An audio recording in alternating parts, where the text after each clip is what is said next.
There are 24 frames a second in film.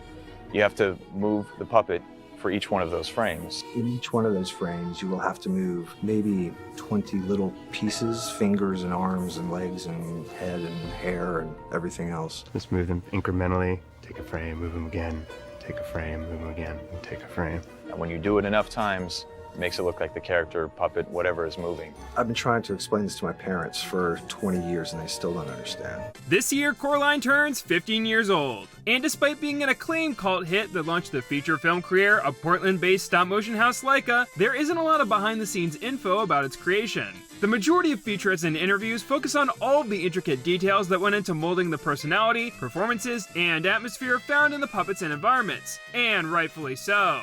But it feels like writer, director, and answer to the trivia question of who actually directed The Nightmare Before Christmas, Henry Selick, had a very clear vision. Reading the movie's source material, practically every plot point was retained, but scenes are slimmed down and rearranged to make the story more cinematic. The screenplay gets to the big twist of the parallel world inside the hidden door of this nosy girl's new home as soon as possible, and removes some introspective downtime in the third act to make the climax more exciting. I object to the exclusion of talking rats and dogs. That automatically makes any product slightly worse, but otherwise, the choices Selick made feel standard for a book-to-film adaptation.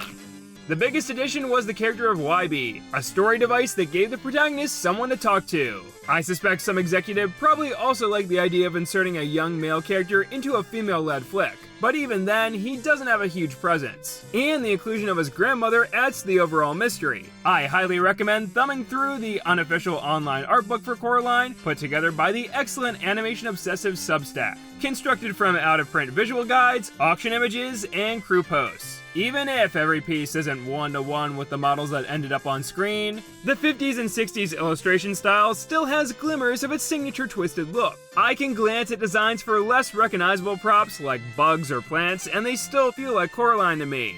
Honestly, the only interesting thread within this production is this one brief passage from the Wikipedia page about the involvement of alt-rock band They Might Be Giants. The band was hired to write an entire soundtrack for the film, but according to John Flansburgh, I guess he's one of its members, the production team wanted the music to be more creepy, and only one song was ultimately used. I haven't seen a lot of people cover what that soundtrack was going to be like, and if you're wondering if I have any knowledge of the band, I don't. Let's start by doing a little bit of research just to figure out who They Might Be Giants are, and well, everyone I know in real life is sick of hearing me hyperfixate about this band, so now it's your problem. Besides, I love supporting smaller creators on YouTube, and y'all seem to like it when I make John videos, but this time I'm talking about one more than usual. The duo of John Linnell and John Flansburgh have always presented mundane or dark topics through uplifting and engaging pop and rock, and the same subject matter also lends itself well to cartoons.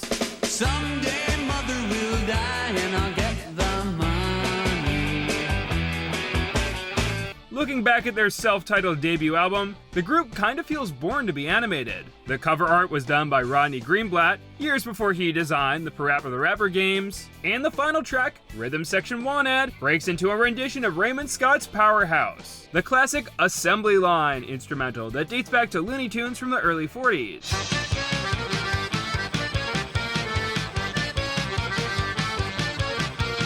Now, They Might Be Giants is a really long name. I'm going to refer to them by some of the monikers I found on their wiki after looking at fan interpretations for their song about the number 7. Now, TMBG had a few of their most iconic recordings animated for Tiny Toon Adventures and Kablam throughout the 90s. Ah, that was so good. Let's hear another by They Might Be Giants called Particle Man. Who are these guys?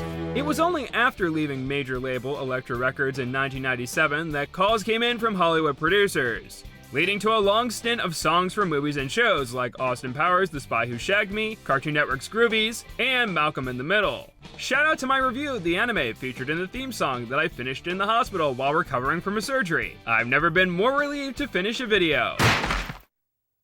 Kids, we're free. In 1998, John Linnell was voted People Magazine's 9th most beautiful person in the world. To that I say, My sentiments exactly. Don't worry, he brought this exact same energy to the live performance of the number 7 song 16 years later. Another 7, hello 7, won't you come in The pride of Brooklyn's future was changed with their 8th studio album, Mink Car. The documentary Gigantic was produced leading up to its release, and ends on a really positive note, showcasing the album's release party the night before it launched at Tower Records in Lower Manhattan at 11:30 p.m. on, what? Mink Car came out when?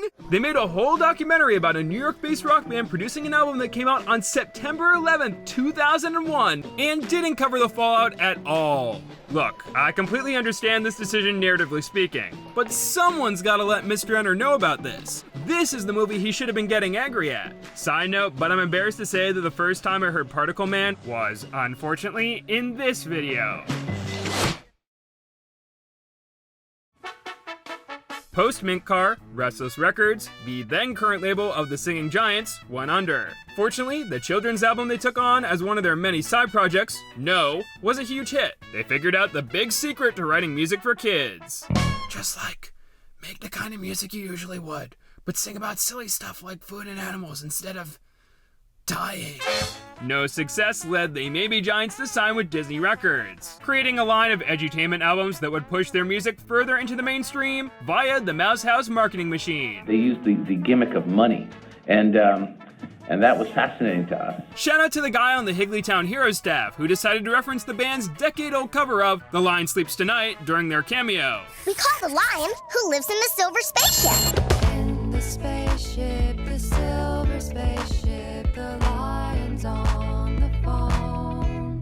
Throughout the 2000s, Linnell and Flansburgh would move away from live-action music videos starring themselves and instead feature independent animators, most notably in their CD and DVD combo projects like Venue Songs and the Here Come series. If you support this channel by liking, commenting, subscribing, and worshipping, maybe I'll cover those and become the Rick Beato equivalent for the band's animated content. Among those spotlighted were the Brothers Chap of Homestar Runner fame, obscure Flash animator John Linnell, and Leica's commercial division, House. They assisted with the video for Bastard Wants to Hit Me. Hey, there's a word I haven't used on this channel before. Courtney Booker served as its background and texture artist, and she'd go on to create a few videos for Here Come the ABCs. She was responsible for connecting the band with Henry Selick. He was already familiar with them, as they were behind the only music he and his two sons all enjoyed together. Thus, John and John provided the score for Moongirl, which tied into a picture book.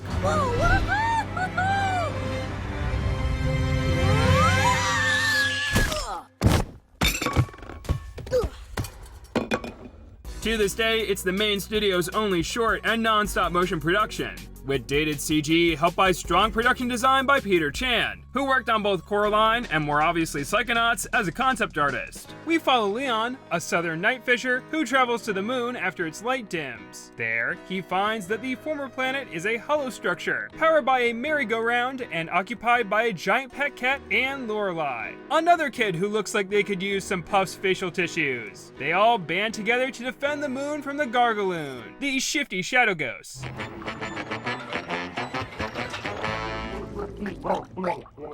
This plays out like a fairy tale, lacking the runtime to explain and explore these characters or roles. I see this more as a cute children's book companion instead of a full-on predecessor to Coraline. I wish there was a little more telling, but I like the showing, delivering some inspired camera work and imagery alongside what's obviously a standout score. It can be serene and silly, or utilize whimsical strings and sinister jazz. Normally, I wouldn't be able to tell who was behind it, but the accordion, bari sax, and organ are a dead giveaway. Look, Twitter, look!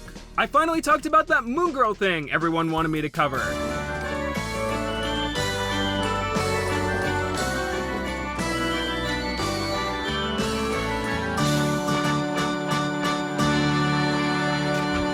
Following the short, They Must Be Giants were invited to create songs for Coraline at a time when the film was intended to be a musical, publicly announced through the official mailing list on December 9th, 2005. But according to John Flansburgh, it was a strange experience. They basically wanted the music to be more creepy. It was unfortunate. We did a lot of sort of preliminary work, there were a lot of false starts, and we never really found a rhythm to work with them. Now, there is one bit of music that the Johns refused to write, Sirens of the Sea, performed by the alternate versions of the elderly operatic duo Spink and Forcible. I wrote this song, music and lyrics as a fill-in, as a temp. Tried to get They Might Be Giants to rewrite it and do something better, but they kept saying, oh, it's fine, until it ended up what was a temp piece. Stayed in the movie and seems to work. It's bizarre, this sequence, but I really like it. Their only remaining contribution is the Other Father song, a brief piano ditty where the voice of Coraline's dad and frequent band collaborator John Hodgman is suddenly replaced by John Linnell. He was asked to make up a song about Coraline, and he sure did deliver. Making up a song about Coraline. I do think the minimal instrumentation and lack of a re-recording works in the film's favor. It's a diegetic song written for the literal little lady that plays up the artificial nature of this character and his alternate world. Still, it feels like a demo and contrasts with another song conceived for this project, Careful What You Pack, which was reacquired by the band and debuted 2 years prior on their 12th studio album, The Else.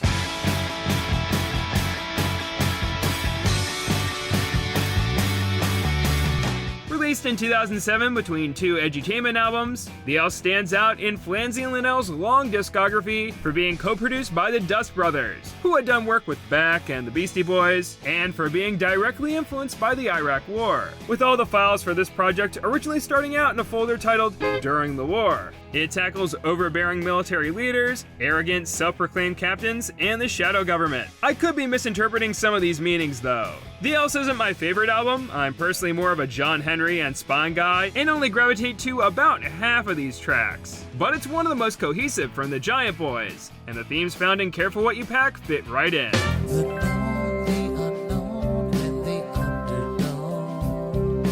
The opening line references a 2002 Department of Defense news briefing by Donald Rumsfeld, where he popularized the idea of unknown unknowns in relation to the Iraq government supplying terrorists with weapons of mass destruction. As we know, there are known knowns. There are things we know we know.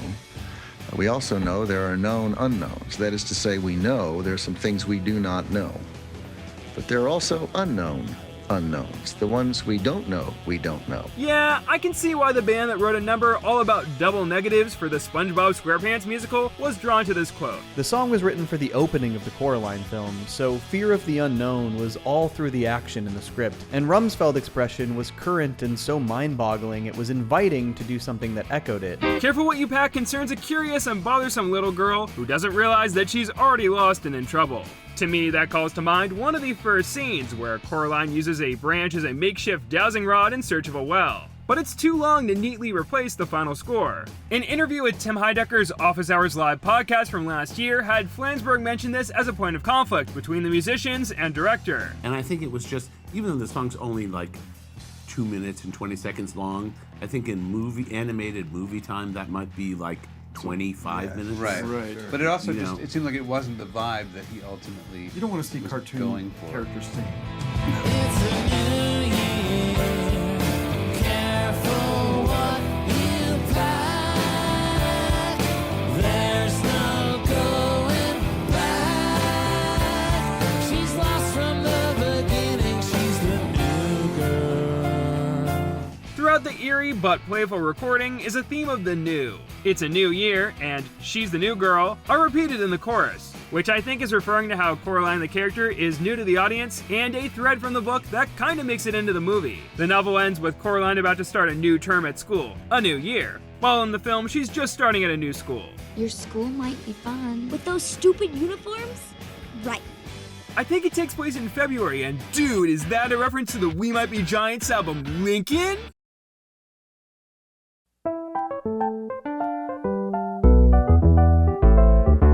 Careful What You Pack feels fully realized, but it also works divorced from this plot and cast. It could be about any gal that's gotten in over her head. I fully understand why it was repurposed, but it begs the question, what happened to all the other music They Had to Be Giants wrote for Coraline? According to John Flansburgh's responses to fan questions on the official Tumblr, which is active to this day, Careful What You Pack is probably the only song we did that will see the light of day. The others were kind of failed experiments too specific for the film. Most of the Coraline stuff was pretty sketchy in arrangement. We workshop a lot of things when we do collaborative projects, but when they don't work for the client, we typically don't have much interest in sharing the rejected stuff with the world. The collaborative stuff was meant to work for their needs more than ours, and if it doesn't work for them, it kinda doesn't work work for us. Off the top of my head, I can only think of 2 cut collaborations that never reached the public eye. A handful of alternate or unheard jingles created for Dunkin' Donuts radio and TV campaigns in the mid-2000s, and T-shirt for Here Come the ABCs. It was apparently removed by accident, although its music video still made a cameo in a different part of the DVD created for the album, which confused me as a kid. However, these were outliers in otherwise successful team-ups, material that wasn't used rather than outright rejected. What makes this history extra juicy is that it isn't the first time a Henry Selick movie had a deleted musical collaborator. James and the Giant Peach, also directed by Henry Selick. Andy Partridge wrote like a whole series of songs for that project, and same thing, right? It was the exact same thing. If we had known that, we would have. It would just be like, oh, we're your third wife. The way Selick told this story in an interview with Cinefantastic magazine, Disney couldn't work out a deal, and he was replaced with their suggested songwriter, Randy Newman. Between this, A Bug's Life, and all of the Toy Story films, so far, bro loves writing about short people. Andy Partridge is best known for his work within XTC, a major influence on Brooklyn's Ambassadors of Love, with the two parties either referencing or working with each other on multiple occasions. So this is a full circle of disappointment. With Coraline, it sounds like the director wasn't quite on the same page with Flansburgh and Linnell creatively. If they do a work for hire, because they sometimes do commercials, they do what they want and it just works. They're not someone I can tell, change the key. Any direction I gave them ruined the songs immediately. The movie went one way, the songs remained in one place. I'm not sure if these responses were a PR move, since this info came from interviews leading up to Coraline's release, but Henry Selick still hoped to collaborate with the aging statesman of rock, despite creative differences over his feedback. I was very happy to work with them, and I'd love to work with them on another show where they have like 10 songs in it. I'm wondering whether to convince them to write all new songs for their like Yellow Submarine, or to just work with them and pick the 10 best songs and see if I can find a way to string them together for a story. Well, Mr. Selick, if that should ever come to pass, here are my suggestions for 10 Supreme Giant songs that you shouldn't include in a future film. Siftin'. The beginning sounds like a Sega Genesis game. SEXXY. I first heard this one right before Twitter was renamed, so now all I can think about is the part where they go, Kids Go. Fart Sense.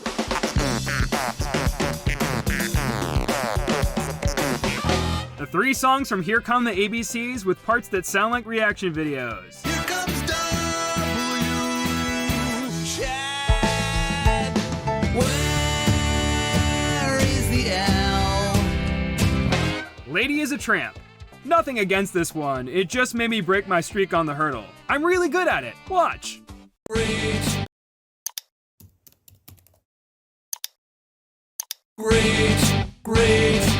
Sense Around. Sure, it might be the most underrated B-side in their discography, but it was already heavily featured in Mighty Morphin Power Rangers the movie.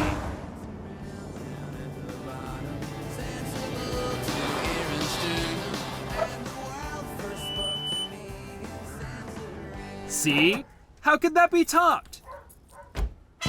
Why does the sun really shine? This is not scientifically accurate. The sun is a quagmire. Doom Doom. Mario. Hey, guess what Leica uploaded one day before I was going to record this video? To promote Coraline's 3D theatrical re-release, Leica dug into their archive to present a deleted version of the scene where the girl meets the previous victims of the other mother, also known as the Beldam. Into each one of our lives came the doll with button eyes, and the shiny button eyes were the spying eyes of the Beldam, and they told her we weren't happy.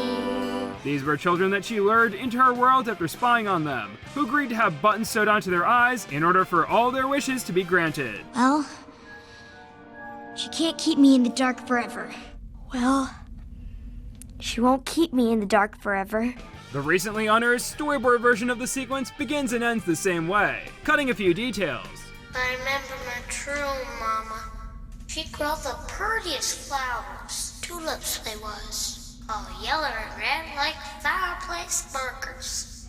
There's a callback to this in the final cut, as the tulips being planted in the ending scene are red. As for the song, there's a chance that this could be another Henry Selick creation, like Sirens of the Sea. Yet there's many telltale signs of this being written by the one and only John Linnell. There aren't many slow and creepily straightforward songs in the catalog of Ain't They Giants, but others written by John L., like Older and the Edison Museum from Long Tall Weekend, come to mind as being similarly repetitive, or having a gothic, harpsichord-filled charm to them. The Edison Museum, not open to the public.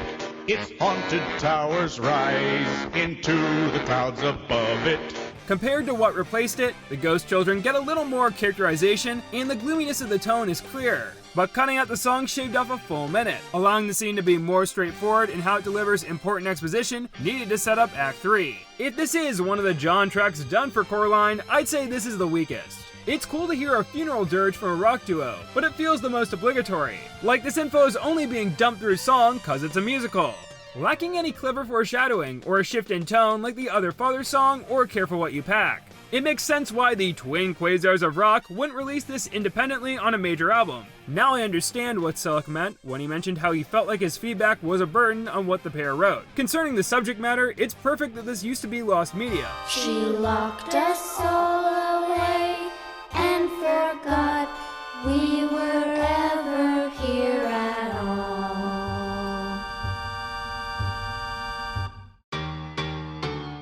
Obviously, as a recent fan of There's No Way They're Not Giants, I would have been thrilled to get a full musical from them, animated or otherwise. I don't even want to think about how they would have gotten to write a villain song, or something for Keith David to perform as the cat. Feels like those would have been mandatory inclusions. They/them turned down Disney's offer to get into cartoon development back in the day, as well as other opportunities to write a musical. And I think this is a case of them wanting control over their public image. It's easier to market yourself via music videos that you commission, rather than taking years to go through a chain of writers, directors, and executives. This approach makes sense when you remember that Big John and Little John came from the indie music world and kept getting put into a box when entering the mainstream in the 90s. Somebody else called you rock and roll nerds. Do you buy that one? That's kind of the direction we are not interested in that's particularly. The cringy part. We're musicians, we're playing music that we, respect, and we're not really out to parody. If Coraline was a massive hit and the band's music was front and center in the marketing and on the soundtrack, it would further their image as a kids group. By 2009, Disney's sound was moving away from CD and DVD combo projects, and the potential tall ones wanted to get back to writing adult music for themselves instead of for film and TV. In the coming years, they would remain independent and turn to fan funding to stay financially afloat, rejecting the fame and fortune of children's music forever. Besides that one time 6 years later, it's just like Coraline's journey of accepting where she came from, just had a relapse. There's still cool collaborations coming out of the band's label, Idlewild, like The Escape Team, which is just Check Out My OCs, the album, and Book. There's a Book for Book that printed the lyrics for the songs from Book. I love listening to Book.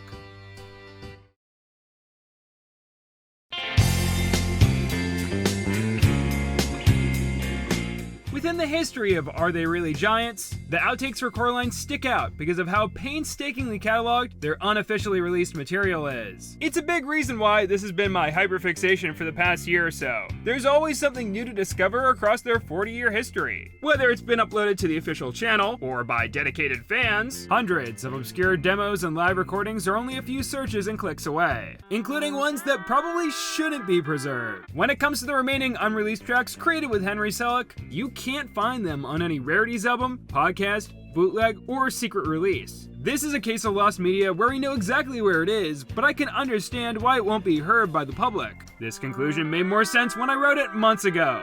At the very least, I'm glad we got to hear what a song from John, as well as a song from John, and maybe a song from John, would sound like as a part of this major motion picture. I think most creatives can sympathize with being unsatisfied by commissioned work, especially when the project in question went on to become a massive cult hit with songs written by a different composer, Bruno Collet, and his chorus of children singing gibberish.